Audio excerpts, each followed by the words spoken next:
अरहन्ताणम् नमो अरहन्ताणम् नमो अरहन्ताणम्। फिर नहीं उलझेंगे आप कि कल्पना करनी है, चिंतन करना है, विचार करना है।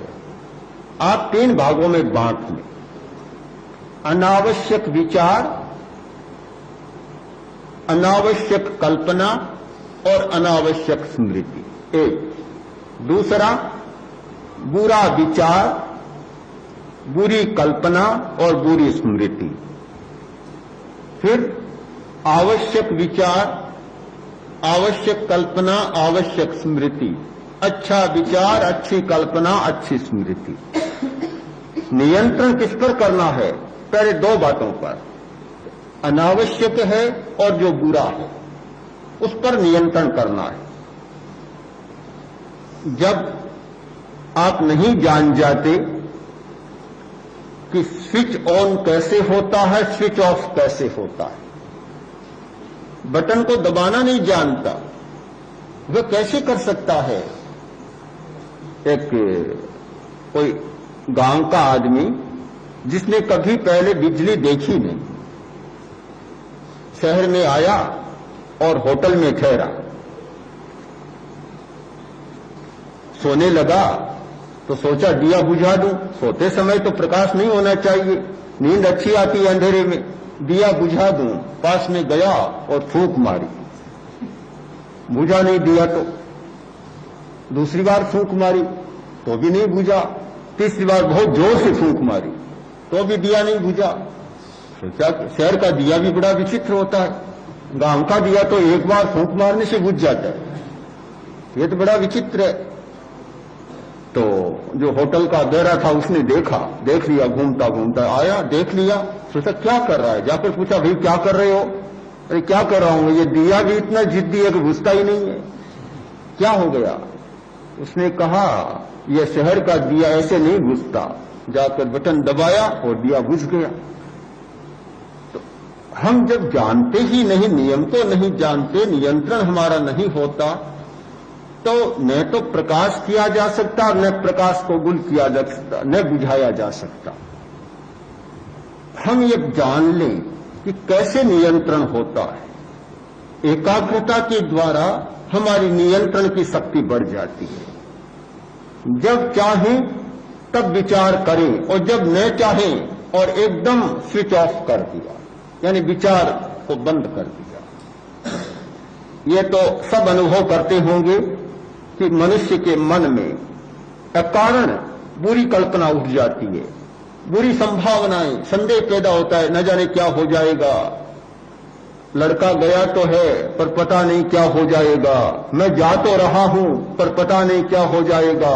एक भाई मेरे पास आया दिल्ली में, आकर बोला कि महाराज क्या बताऊं, मन की बड़ी विषम स्थिति हो रही है, बहुत दुख पा रहा हूं। किस कारण? कि पता नहीं क्या बात हो गई, सोता हूं तो सोते समय यही कल्पना आती है कि सो तो रहा हूं, रात को कहीं छत गिर न जाए।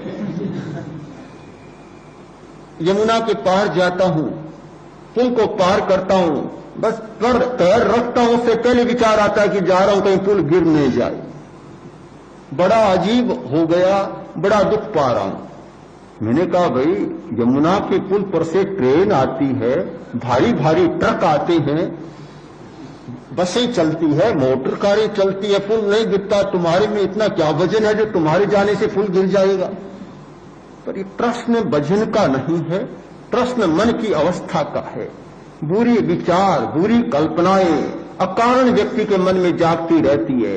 उन्हें नहीं पता कि जिनमें नहीं जागती, जिनके मन में जागती है और वे कितना संकट भोगते हैं वही लोग जानते हैं।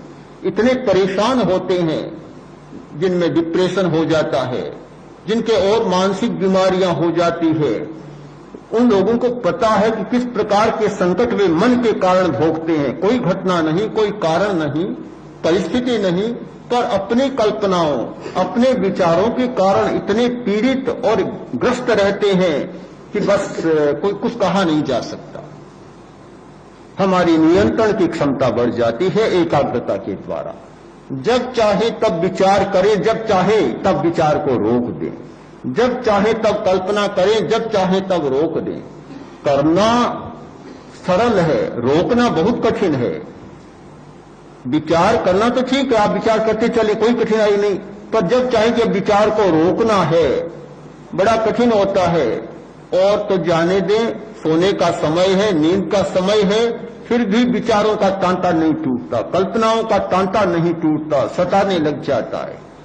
एकाग्रता के द्वारा हमारी ये शक्ति, नियंत्रण की क्षमता बढ़ जाती है कि हम बुरी कल्पनाओं को, बुरे विचारों को रोक सकते हैं, अनावश्यक कल्पनाओं और अनावश्यक विचारों को रोक सकते हैं, अनावश्यक स्मृतियों को रोक सकते हैं।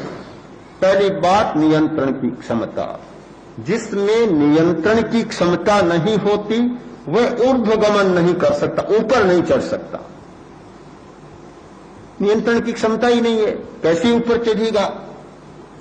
एक बहुत मार्मिक कहानी है। राजा के सामने एक हाथी लाकर खड़ा किया गया।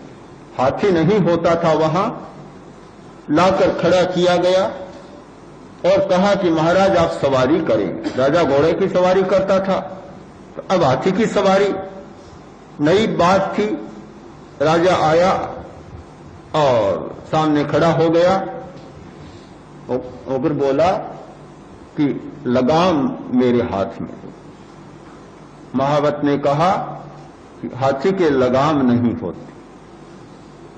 राजा बोला कि जिसकी लगाम मेरे हाथ में नहीं होती मैं उसकी सवारी भी करना नहीं चाहता।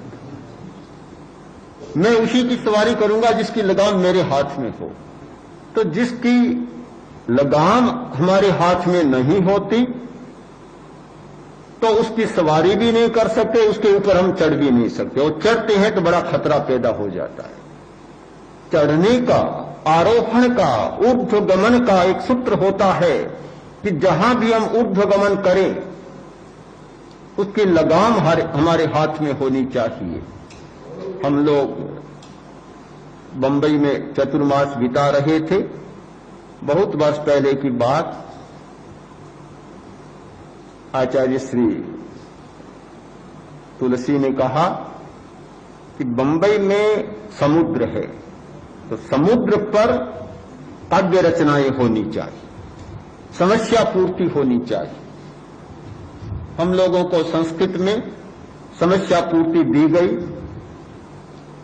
और कविता के लिए कहा गया। हम अनेक साधुओं ने 8-8 श्लोक बनाए। एक श्लोक बनाया, उसका तात्पर्य मैं आपको बताता हूं। मैंने कल्पना की कि बंबई में वर्षा बहुत होती, चतुर्मास था, बहुत वर्षा होती है, बादल आता है और बरस जाता, आता है बरस जाता है। ऐसा क्यों होता है? कारण क्या है? अन्यालंबन तो यदूर्ध्वगमनम तन्नास्ति रिक्तम भया। मैंने कल्पना की कि दूसरे के सहारे जो ऊपर चढ़ता है वह कभी खतरे से खाली नहीं।